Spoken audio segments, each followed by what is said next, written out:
लोग अच्छे होंगे, खुशहाल होंगे और एचपी टैट की तैयारी जोरों शोरों से कर रहे होंगे। तो दोस्तों हम कर रहे हैं एचपी टैट के साइकोलॉजी सीरीज के प्रीवियस ईयर के क्वेश्चन, जिनमें अभी तक हमने नॉन मेडिकल के 2019 तक के पेपर हम कर चुके हैं, 2023 से लेकर 2019 के, और आज कर रहे हैं हम 2018 का पेपर। तो चल बिना टाइम वेस्ट के चलते हैं और देखते हैं 2018 का पेपर। पहला question, which is meant by schema. आपके अनुसार स्कीमा क्या है? मैंने ये कराया है। अगर आपने थ्योरी वाली सीरीज नहीं देखी है दोस्तों, तो पहले थ्योरी वाली सीरीज देखिए, वहाँ पे मैंने प्याजे की थ्योरी में ये कराया है, प्याजे की थ्योरी में कराया है। तो स्कीमा होता है chunking mechanism, learning technique, organised packets of information stored in a long term memory या डिफेंस मैकेनिज्म। मानसिक निरूपण से क्या तात्पर्य है? छोटी इकाइयों में व्यवस्था करना, अधिगम तकनीक, दीर्घकालिक स्मृति में भंडारण, पुलिंदे के लिए जानकारी की व्यवस्थित पुलिंदे, रक्षात्मक प्रक्रिया। तो दोस्तों इसका आंसर है organise packet of information stored in long term memory, C. अगला क्वेश्चन है, the stage in which a child begin to think logically about object and events is known as sensory motor stage, formal operation stage, pre operational stage, concrete operational stage. The stage in which child begin to think logically about the events is known as the formal operation stage. दोस्तों जो events होते हैं और objects होते हैं उनके बारे में जब लॉजिक लगाने लग जाता है सही तरीके से, उसको बोलते हैं फॉर्मल ऑपरेशन स्टेज। ठीक है, और जहाँ पे कंक्रीट चीज़ों के बारे में अच्छे से सोचने लग जाता है उनको बोलते हैं कंक्रीट ऑपरेशनल स्टेज। अगला question, the ability to learn by observing a model of receiving instruction without reinforcement is called, उसे बोलते हैं सोशल लर्निंग। क्या बोलते हैं? Social learning. वह सीखने की योग्यता जिसमें बिना किसी प्रबलन प्राप्त किए केवल एक मॉडल के प्रशिक्षण करके और निर्देश प्राप्त करके व्यवहार सीखा जाता है, उसे कहते हैं सामाजिक अधिगम। जल्दी जल्दी करेंगे दोस्तों, ज़्यादा टाइम वेस्ट नहीं करेंगे। Organise the string of letter B F J T A V K C into J F K T V cab is an example of. ये एग्जाम्पल है दोस्तों चंकिंग का। किसका एग्जाम्पल है? गुच्छन का। किसका? गुच्छन का। अगला question, the frustration aggression hypothesis was developed by social learning theorists. Assume that frustration produces aggression. Assume that aggression is the basic instinct. Claim that frustration and aggression are both instinctive. तो दोस्तों इसका answer है assume that frustration produces aggression. Which of the following type of cognitive ability is least likely to show declare in later life? तो वो होती है semantic memory. कौन सी दोस्तों? Semantic memory. तो ऐसी निम्नलिखित में से कौन सी संज्ञानात्मक योग्यता में अधिक उम्र के सबसे कम गिरावट देखी जाती है? तो वो होती है दोस्तों शब्दार्थिक स्मृति। कौन सी? शब्दार्थिक स्मृति। अगला question, analyse to avoidance learning suggest that many phobia are acquired through. ठीक है, analyse of avoiding learning suggest that many phobia are acquired through किससे होती है? क्लासिकल कंडीशनिंग से होती है। विच theorist received Sigmund Freud stage of development replacing Freud psychosexual stage with the psychosocial stage? तो किसने थ्योरिस्ट ने रिवाइज्ड की थी सिगमंड फ्रूड की stage of development replacing Freud psychosexual stage with psychosocial stage? तो साइकोसोशल की थ्योरी किसने दी थी? एरिक्सन ने दी थी। Option B. Which memory store is believed to have the largest capacity? Sensory store, the short-term store, the long-term store, the phonological loop. तो दोस्तों लॉन्ग टर्म जो होती है, ठीक है, लॉन्ग टर्म में क्या होती है? लार्जेस्ट कैपेसिटी होती है। किस स्मृति भंडारण में सबसे अधिक क्षमता है? वो है दीर्घकालिक भंडारण में। The use of polite word such as please and thank you is everyday speech is called. क्या बोलते हैं इन्हें दोस्तों? क्या बोलते हैं? इन्हें बोलते हैं प्रिग्मेटिक्स। क्या बोलते हैं? प्रिग्मेटिक्स, उपयोगितावाद। ठीक है, the use of polite word such as please, विनम्रता पूर्व शब्द का प्रयोग जैसे कि कृपया और धन्यवाद प्रतिदिन की बोलचाल में डैश कहलाता है। आकृति विज्ञान, वाक्य विन्यास, अर्थ विज्ञान या उपयोगितावाद? तो ये कहते हैं उपयोगितावाद, pragmatism. A fixed action pattern is defined as the response to a एक स्थायी क्रिया शैली को एक ऐसे अनुक्रिया के रूप में परिभाषित कर सकते हैं। Secondary reinforce, generalisation, granted conditioning stimulus, science stimulus. तो दोस्तों 11वां क्वेश्चन है, उसका आंसर है डी। एक स्थायी क्रिया शैली को एक ऐसे अनुक्रिया के रूप में परिभाषित कर सकते हैं। द्वितीय प्रबलक, सामान्यीकृत झुकाव, अनुबंधक, उद्दीपक, उद्दीपक प्रतीक। उद्दीपक प्रतीक, option D. A fixed action pattern to define as a response to a secondary reinforcer, generalisation, ये क्वेश्चन हमने कर लिया दोस्तों। Which of the following therapeutic technique can be explained by the classical conditioning principle? Modelling and implosion, modelling and systematic desensitisation, modelling and token economy, systematic and flooding. Option D है दोस्तों इसका answer. इनमें से कौन से चिकित्सक तकनीक की व्याख्या प्राचीन अनुबंधन के सिद्धांत द्वारा की जा सकती है? क्रमबद्ध विश्वेदीकरण और आप्लावन। अगला question, the correlation of IQ score are higher for which of the following pair? Mother and child when child is reared by both the parents, father and child when child is reared by both the parents, dizygotic twins reared together in the birth family, monozygotic twins together in a birth family। बुद्धि लिपिदी आंकड़ों में उच्च सहसंबंधन किन योग्यताओं में पाई जाती है? माँ और बच्चे में जब बच्चे का पालन पोषण दोनों माता द्वारा किया जाता है, पिता और बच्चे में जब बच्चे का पालन पोषण दोनों माता पिता द्वारा किया जाता है, भ्रांत यमज जिनका पोषण जन्म लेने वाले परिवार में हुआ है, समरूप यमज जिनका पोषण जन्म लेने वाले परिवार में ही हुआ हो। तो दोस्तों इसका आंसर है D, monozygotic twins related together in the birth family. Which of the following is the most common associated with creative thinking? मैंने बोला है जहाँ क्रिएटिव थिंकिंग होगा उसका आंसर हमेशा डाइवर्जेंट थिंकिंग ही होगा। Who is reported to be the first researcher to utilize a twin study methodology is attempting to resolve the nature-nurture controversy? वो कौन सा प्रथम अनुसंधानकर्ता थे जिसने जुड़वा बच्चों के अध्ययन का प्रयोग करके प्रकृति एवं पोषण विवाद के अध्ययन करने का प्रयत्न किया था? वो थे फ्रांस गाल्टन। जो गाल्टन थे उन्होंने एक कोशिश की थी। Option B. The Premack principle state that a frequent behavior will reinforce a less frequent behavior.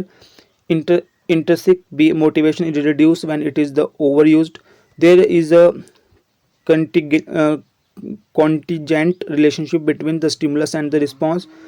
Reinforcement is illusory when it is non-contingent. तो प्रीमैर्क का सिद्धांत यह बताता है एक आध्यात्मिक घटित होने वाले व्यवहार कम घटित होने वाले व्यवहार को प्रबलित करता है। अंतर्भूत अभिप्रेरणा अधिक प्रयोग होने से कम हो जाती है। उद्दीपक और अनुक्रिया के मध्य प्रासंगिक संबंध होते हैं। प्रबल भ्रामक होता है यदि वह अप्रासंगिक हो। तो इसका आंसर है दोस्तों क्वेश्चन नंबर 16 का आंसर है ए। एक अत्यधिक घटित होने वाले व्यवहार कम घटित होने व्यवहार का प्रबलित करता है। A test that measure what is intends to measure is called. A test that measure what is intend to measure is called valid, invalid, reliable, unreliable. तो दोस्तों क्वेश्चन नंबर 17 का आंसर होगा आपके पास ए, वैलिड। एक प्रशिक्षित जो मापक करता है जिसका वह मापन करना चाहता है वह प्रशिक्षण कहलाता है वैध। The thinking process involved in producing an idea of concept that is new, original and useful is termed as the क्या टर्म होती है? क्रिएटिविटी, इनोवेशन, इंटेलिजेंसी और सिनेप्टिक्स। तो दोस्तों इसका आंसर होगा वह चिंतन प्रक्रिया जिसमें एक विचार और संप्रत्यय उत्पन्न होता है जो कि नवीन, मौलिक और उपयुक्त कहलाता है। सृजनात्मक, नवीनकरण, बुद्धि, वाक्य रचना संबंधी, सिंटैक्स। ठीक है, तो इसका आंसर होगा दोस्तों क्वेश्चन नंबर 18 का ऑप्शन ए, क्रिएटिविटी। नई चीज़, कभी भी आप नई चीज़ डेवलप करोगे, नई चीज़ सोचोगे तो वो क्या होती है? क्रिएटिविटी होती है, कुछ क्रिएट करना नया।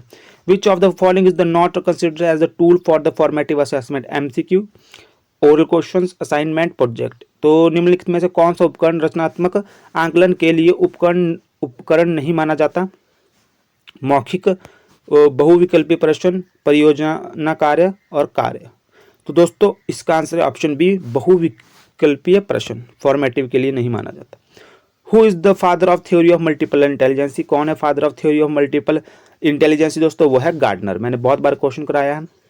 The emphasis from teaching to learning can be shifted by adopting child centred pedagogy, encouraging rote learning, adopting frontal learning, focusing on examination result.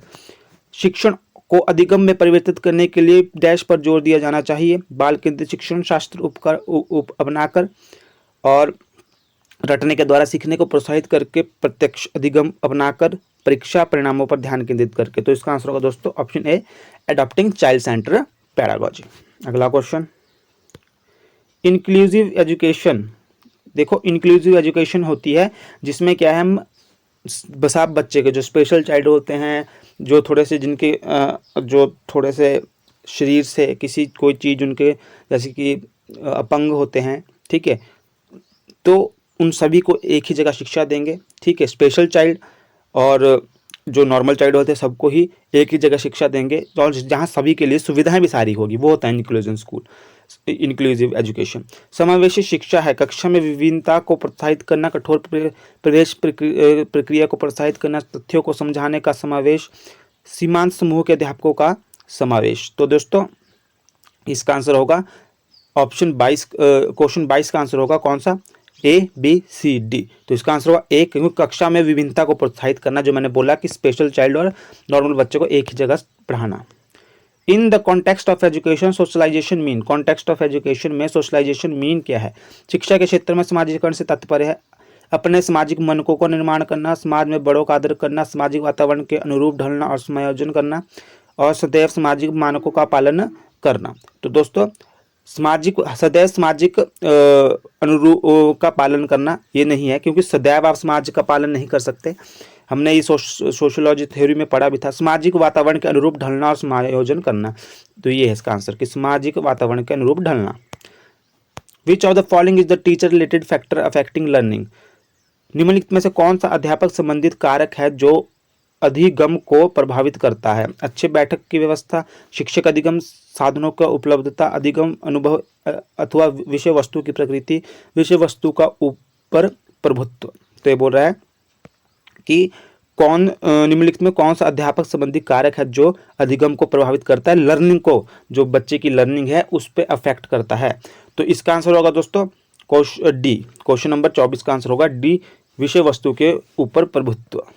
According to Kohlberg, teacher can instil moral value in children by giving importance to religious teaching, laying clear rules of behavior, involving them in discussion of moral value, giving strict instruction on how to behave। तो इसका answer दोस्तों आप खुद देंगे, और जिनको इसका answer नहीं पता है वो कमेंट बॉक्स में जाके देखेंगे, जरूर किसी ने इसका आंसर दिया होगा। अगर नहीं दिया होगा तो आप कमेंट बॉक्स में पूछ सकते हैं, मैं आपको इसका आंसर दूंगा। क्वेश्चन नंबर है 25, क्वेश्चन नंबर 25 लिख के आप इसका आंसर दीजिएगा। द टर्म मिनोमोनिक्स इज एसोसिएटेड, जो मेनोमोनिक्स होते हैं एसोसिएटेड विद, निमानिक पद संबंधित है, ये है मेमोरी, एम्बिसिया, एनेमिया, कॉग्निटिव बिहेवियर, स्मृति लोप, रक्तहीनता, संज्ञानात्मक विहार। तो इसका आंसर होगा दोस्तों क्वेश्चन नंबर 26, आंसर होगा A, memory. Smallest unit meaning in a language, smallest unit कौन सी होती है दोस्तों, language, smallest unit meaning in language, भाषा में अर्थ की सबसे सूक्ष्म इकाई कौन सी है दोस्तों। देखो स्मॉलेस्ट यूनिट है जो जिसका अर्थ भी होता है वो है मॉर्फिन। कौन सी है, morphine. A child can not distinguish between saw and was nuclear and unclear, is suffering from, किससे सफरिंग करा, डायस्लेक्सिया, वर्ड जम्मिंग डिसऑर्डर, एक्जिमिया, डायमॉर्फिया। तो दोस्तों ये कर रहा है आपका वर्ड जम्बलिंग डिसऑर्डर, बी। एक बच्चा जो सा और वाज न्यूक्लियर और अनक्लियर में विभेद न कर पाए वो है शब्दों की गड़बड़ी का विकार। वाइगॉस्की थ्योरी इम्प्लाइज, वाइगॉस्की का सिद्धांत संकेत करता है एक बच्चा बेहतर अधिगम करेगा जब वह अपने से कम बुद्धिजीवी वाले बच्चों के संगति में सीखेगा। सहयोगपूर्ण समस्या समाधान स्थिति में प्रत्येक विद्यार्थी को व्यक्तिगत कार्यभार दिया जाएगा। एक प्रारंभिक व्याख्या के बाद बच्चे को कठिन प्रश्नों को हल करने की सहायता न देने से। तो दोस्तों वाइगॉस्की की जो बात थी वो करते थे सोशल लर्निंग, कल्चर के बारे में, लैंग्वेज के बारे में। तो इसका आंसर होगा बी, सहयोगपूर्ण समस्या समाधान स्थिति में, कोलैबोरेटिंग प्रॉब्लम सॉल्विंग में। A teacher can make problem solving fun for student by all of the following, क्या करके बच्चे के लिए निम्नलिखित में किस युक्ति के अतिरिक्त एक अध्यापक समस्या समाधान के अत्यंत रुचिकर बना सकता है? तो दोस्तों इसका आंसर होगा ऑप्शन डी, विद्यार्थी के उत्कृष्टता की अपेक्षा रखना जब वे स्वयं कार्यों को करने के प्रयत्न कर रहा हो, मुक्त अंत वाले प्रश्नों को प्रदान करके स्वतंत्र रूप से खेलने के लिए समय देकर सृजनात्मक चिंतन के लिए एक असंख्य अवसर प्रदान करके, या विद्यार्थी से उत्कृष्टता की अपेक्षा रखना जब वे स्वयं कार्य करने का प्रयत्न कर रहे हो। तो teacher can make problem solving fun for student by doing all the. तो दोस्तों इसका आंसर जो आंसर की में है वो है डी। ऐसे मुझे तो इसका आंसर अच्छा लग रहा है, providing endless opportunity for creative thinking. ठीक है, ये भी इसका अच्छा आंसर है, परंतु आप इसका आंसर खुद बताएंगे। ठीक है, और अगर मैं देखूंगा कि इसका आंसर कौन सा सही होगा। तो चल दोस्तों कैसी लगी आपको वीडियो, परंतु आंसर की में इसका आंसर डी बताया गया है। तो दोस्तों कैसी लगी वीडियो जरूर बताएं, अच्छी लगी तो लाइक कीजिए, शेयर कीजिए, सब्सक्राइब कीजिए, कमेंट जरूर कीजिएगा जो आपका मन करे। आप फ्री है, आपको क्या चाहिए और बोलने के लिए। तो मिलते हैं अगली वीडियो में, धन्यवाद दोस्तों। लाइक और शेयर ठोक दीजिए, महाकाल का दबा के लाइक और शेयर ठोक दीजिए, 5000 लौटे दिख जाना चाहिए।